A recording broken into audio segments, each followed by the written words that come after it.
Dalam Islam ada benda dia panggil wukuf. Wukuf, perkataan wukuf lebih kurang perkataan wakaf. Kita ada wakaf di Kelantan ni, ramai wakaf. Tengah-tengah padang kita wakaf, di tembok kita wakaf. Wakaf maknanya berhenti.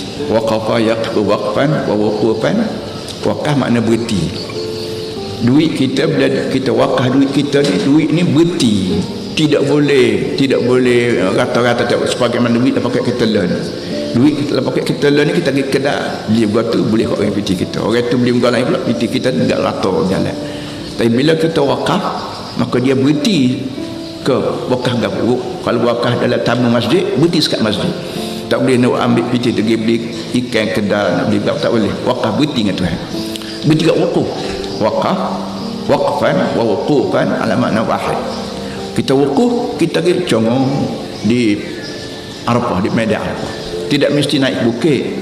Setengah orang itu berbuk naik bukit. Kalau kita tak naik bukit Rahmah tu, dia kata tak berasa tak wukuf, tak kena. Wukuf ni berhenti di padang Arafah. Naik bukit kau duduk dalam orang, supaya saja duduk.